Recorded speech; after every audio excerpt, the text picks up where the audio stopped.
Good morning, everyone. This is Poonamya, your SSC teacher from Vishwa School, Una. Dear students, we are doing the chapter Nazism and the Rise of Hitler. Today, we will continue with the topic The Art of Propaganda. Means जो publicity Nazis लोग अपनी करते थे, हम लोग आज उसके बारे में study करेंगे. The Nazi regime used language and media with care and often to great effect. Here regime means the system of any government. तो जो नाजी लोग थे, जो उनका सिस्टम था, वो लैंग्वेज और मीडिया को केयरफुली यूज करते थे और बहुत ज्यादा उसका इफेक्ट होता था लोगों के ऊपर.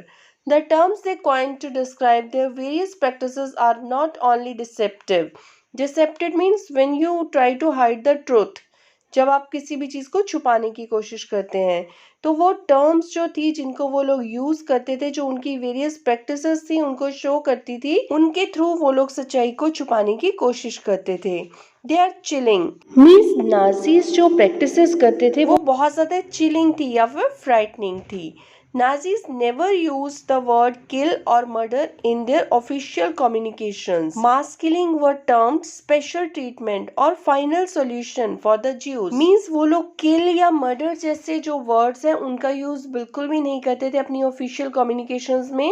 मास किलिंग मीन्स जब वो बहुत सारे लोगों को इकट्ठा मारते थे, वो उसके लिए टर्म यूज करते थे स्पेशल ट्रीटमेंट या फिर फाइनल सॉल्यूशन ज्यूस के लिए.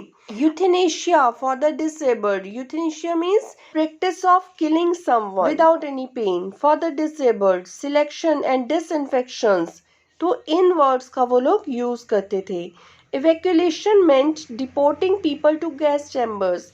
इवैक्यूएशन मीन्स तो वैसे तो होता है कि to move people from a dangerous place to safe place, but वहाँ पे उनके लिए उनका मीनिंग था deporting people to gas chambers. Means उनको जो ज्यूज लोग थे उनको गैस चैम्बर्स में लेके जाना.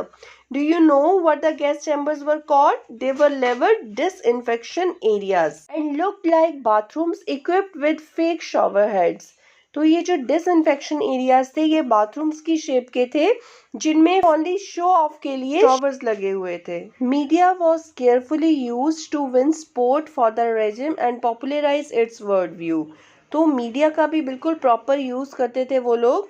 Nazi ideas were spread through visual images, films, radios, posters, catchy slogans and leaflets. Nazi ideas को spread करने के लिए वो काफ़ी सारी चीज़ों की हेल्प लेते थे, जैसे मूवीज वगैरह, रेडियोस वगैरह, पोस्टर्स या फिर slogan. Leaflet means printed pieces of paper. So इन सब चीज़ों के थ्रू वो अपनी पब्लिसिटी करते थे. In posters groups identified as the enemies of Germans were stereotyped, mocked, abused and described as evil. तो जो उनके एनिमीज थे उन पोस्टर्स में, अपने पोस्टर्स में वो उनका मजाक उड़ाते थे, उनको अब्यूज करते थे और उनको एज एन इविल डिस्क्राइब करते थे. Socialists and liberals were represented as weak and degenerate. तो जो सोशलिस्ट थे और लिबरल्स थे उनको बहुत वीक या फिर जो बहुत बुरे हों ऐसे शो किया जाता था. They were attacked as malicious foreign agents.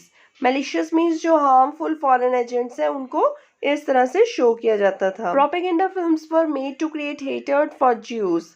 तो ऑब्वियसली मूवीज भी वो उसी टाइप की बनाते थे अपनी पब्लिसिटी के लिए और ज्यूज के बारे में हेटेड फैलाने के लिए, हेट स्प्रेड करने के लिए. The most infamous film was the eternal ज्यू. Orthodox Jews were stereotyped and marked.